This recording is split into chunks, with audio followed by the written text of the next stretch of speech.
Hey guys, it's cold and horrible outside with lots of rain, so that means we should stay inside and play some computer games. I think that's true. So today we're going to look at an interesting one from the Sega Classics collection on PlayStation 2, also released on the Mega Drive and Game Gear, but we don't have copies of those to try out today.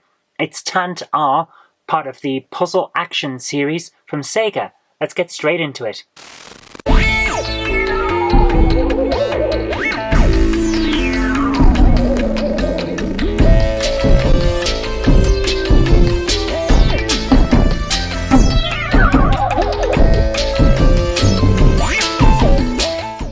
Back in the late 8-bit era, Bonanza Brothers was one of those games that I really enjoyed playing on my Amstrad CPC. It had that undeniable Sega arcade feel and brilliant graphics, the kind that only seem to start showing up when a console or computer is at the end of its commercial life. It was also a lot of fun to play.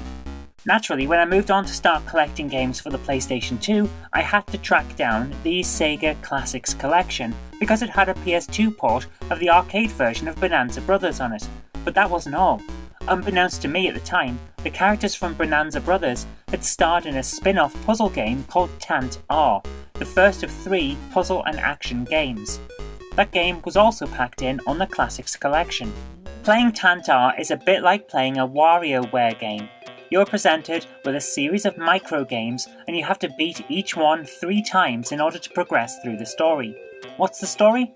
Well, the burglar robots from Bonanza Brothers are now detectives for some reason, and they are chasing down some criminal robots, which apparently they do by solving 4 micro games in a row, which nabs them a criminal if they can manage it. Every time you fail in a micro game, you lose a life, but if you catch enough minion criminals, you get to play a side-scrolling dodge-em-up game that will award you an extra life if you play it well enough.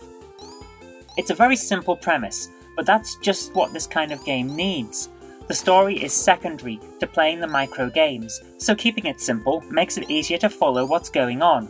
In contrast to WarioWare, you get to choose the micro games that you play in Tant-R, and these range in complexity from the very simple, such as rapidly pressing X to inflate a balloon until it bursts and wakes up a chicken, and no, I'm not joking on that one, that really is the micro game, to the far more complex, such as rearrange these pieces of track to make a train travel through some randomly chosen junctions on a train set.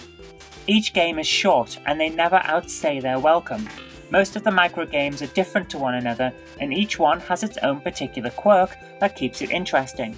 These are actually a lot of fun to play, and I'm pretty sure you're going to find your favourite one pretty quickly. For me, it was probably the cross between Simon Says and a shooting gallery. That one is really good fun. Tant-R is a game that I didn't expect to enjoy, I'll say that right from the start. I had little idea what I was getting into when I first loaded this one up, but I thoroughly enjoyed playing it, and I'll now be going back to it here and there for another quick session. It's simple, it's fun, it's a good set of puzzle games, and the fact that you get to pick from your 4 randomly selected micro games on each round means that every playthrough is unique, which stops it from ever getting boring. If you get a chance to play this one, definitely try it. You'll have a great time. And there you are. It's one of those odd games that I just didn't know existed until I sat down to try it on the Classics collection. I wish the other 2 games in the trilogy were on here as well, but unfortunately they're not. Apparently they are on Switch and a few other things on the Virtual Console, but not on any hard collection. Unless, of course, you're importing for the Saturn, and then you could play it on that. But we haven't got those, so we're going to stick with the one that we have on the PlayStation 2 on the Sega Classics collection. Puzzle and Action Tant-R. If anyone knows what Tant-R actually means, I would love to know, because I speak a bit of Japanese and I can't work that one out. Anyway, it's a fun game. It's a lot of little micro games all stuck together, and the storyline's very basic, but it works. And that's what counts. Anyway, I think you'll like it if you give it a try, so do give it a try if you get the opportunity. But that's all we've got time for today, so thank you very much for watching. I hope you did like this, and if you did, remember to click that like button. Share it with your friends so that they'll know a good game when they see it, and do subscribe for future videos because there will be more in the future. But until next time, I've been Kirk-Robinson, you've been watching GameHammer Dailies.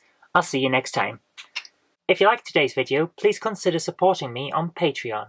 Thank you.